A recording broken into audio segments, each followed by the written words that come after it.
guys, how you going? Going to do a quick mini webinar on making sure that you know what your guys are costing you and what you should be charging them out at. It's one of the things that is most often cooked when I see tradies. You know, I remember back in the day, mates finished trade school, they'd hire other guys, they'd pay them 40 bucks an hour, charge them out for 45, think they were going to do all right. Wondered why 2 years later they had no money and were going into administration. You have to know what you guys are costing you, not just their real costs, but enough to make sure you're covering your overheads, paying yourself, and covering contingency for when a job goes pear-shaped, as well as making profit across the company. So we're going to dive into that, and this spreadsheet is available. Have a look below. It's in the comments of this post. You can download a copy of this template. If you've got any questions, shoot us an email or hit us with a DM, and one of the team will get back to you. So this spreadsheet has got two tabs, hourly rate calculator and the overheads. You can do it for each employee. So in this case, we're looking at John Smith. Start it again up here. So, you know, it might be Joe Smith. Whack in the hourly rate. So in this case, we're paying him 35 bucks an hour. Travel allowance. Some of you guys won't have to pay travel allowance. If you do, it depends on your award, depends on the guys. You have to pay them a certain amount for using their own vehicle each day. Whack that in there. The leaves should be pretty standard. Annual leave and sick leave are stock standard in Fair Work. You only get 4 weeks and 2 weeks. Public holidays vary state to state. I've put in Victorian here. We get 11 public holidays a year. Whoopee. Used to love a public holiday as an employee. Now I think it's a scam that I'm an employer, but either way, there you go. So check your state, make sure you've got that right. Trade school or training days. So if you've got an apprentice going to trade school, I hope you are doing on-site training. There's still going to be some days you have to send them off-site. You know, it might be elevated work platforms, scaffolding, whatever. Stuff they can't do and be assessed with you on-site. Make an estimate for that there. If you run any additional training for your guys in paid time, put a calculation in there. It may vary from employee to employee, so whack it in there. Weather days. So depending on your sector, your state, this is going to vary. If you're in a unionised sector, then you know they're really strict about 35 degrees, raindrops, work stops. If you're in domestic, it's far less strict. But if you're in far north Queensland, you're going to get days where you just can't see through the water. You've got to go home. Yeah, the same if you've got heat waves in South Australia or Victoria, it's going to get to a point where it's 43 degrees. You've got to send your guys home. Make an estimate of that. It may be that it's only half a day a month you lose. Okay, cool. That's still 6 days a year. Whack in 6 that you think you're going to lose, so you're accounting for that. RDOs, it's pretty simple. I'm not going to go into detail here. You've either got none, 1 every 4 weeks, or roughly 1 a month, but it's 13 a year, or 1 every 2 weeks, which is 26 a year. It just makes a difference to your total number of payable hours. If you're doing RDOs, your guys work 40 hours, you only pay them 38, and then you take 2 hours and give it to them later. If you've got 1 every 2 weeks, they work 40 hours, you take 4, you pay it to them later. RDOs are really an unpaid day off. The guys think they're getting paid, they're not. They've already done the work on site, you just haven't paid it, you're paying them later. You know, let's not worry about it now. You just enter it, drop down menu, how many RDOs do you do? 0, 13 or 26 a year. Is there any other non-chargeable time? Are you doing admin time, toolbox meetings? Are you traveling between sites where you can't charge it to a site? You know, is there anything else that your guys are regularly doing, or if you think through a month, that would come up on a regular basis that means that they're doing something that can't be assigned to a site or can't be charged to a client for a job? Depending on it, you know, if you're doing maintenance jobs where you're doing 4 in a day, each takes an hour and there's 45, 50 minutes travel between each one, it could be that half the time each week is spent in non-chargeable time. If you're doing small plumbing jobs, you might do 2 in a day for 2 hours each, but you've got to transfer between sites. Now that you would cover some of that with call-out fees, but just still estimated here so you know what the guys are costing you. Superannuation, it's going to go up 0.5% every year. 1st July 2021, it is at 10% right there. 0.5% every year up until 12%.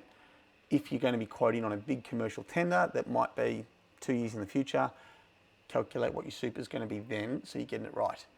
Know your work cover for your company and your industry.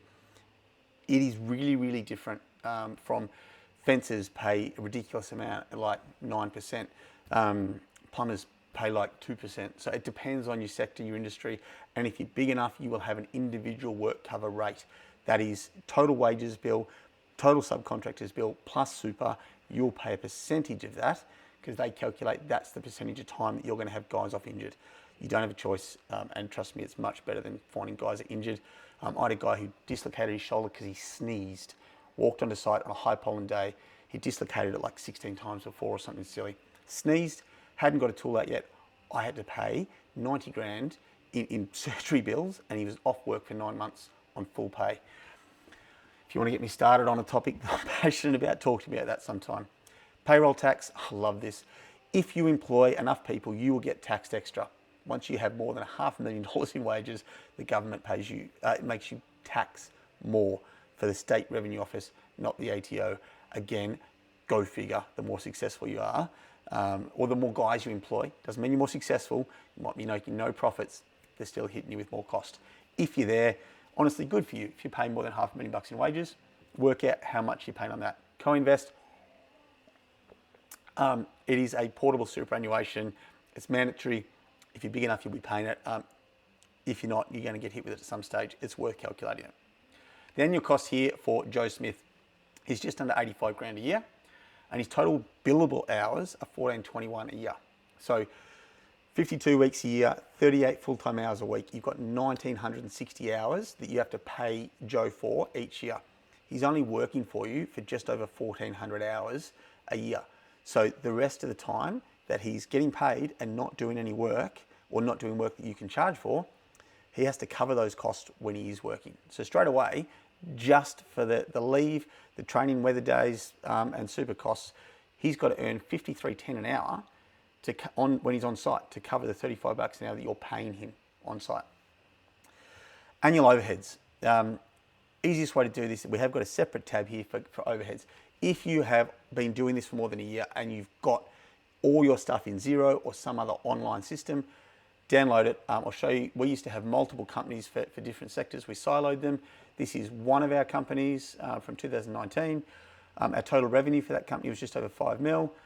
Then don't worry about all this cost of sales. So our variable costs, so materials, our wages, our subbies on site, none of that matters. The more work we do, the more subbies, the more staff we hire. The less work we do, the less guys we hire. It's this stuff down here that I want.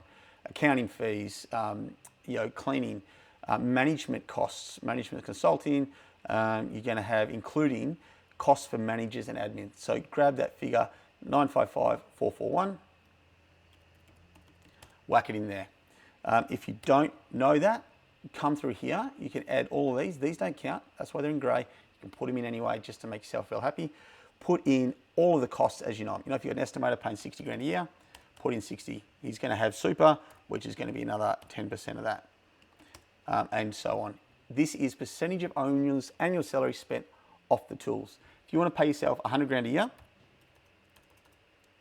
and you're going to be off the tools for half the time, you need to cover 50 grand of your costs in there. Fill out all the costs, it'll give you a total. If you know this, then it'll automatically take that figure. If not, it'll take your calculation or your best guess or your adjustment for whatever reason for the other one. Number of full-time staff. So I think in that siloed company, I think we had like 25, 27 for there, something like that. So the total number of hours those 25 guys are going to do is 35,500 a year, which means for every hour on site, we need to be charging an extra $26.89 to cover these overheads here. We then have what's called multi-project contingency. What I found over time is 9 out of 10 projects will do all right. They'll either make money or they'll be within QE. When a project goes tits up, it goes really, really tits up, or it's got the potential to.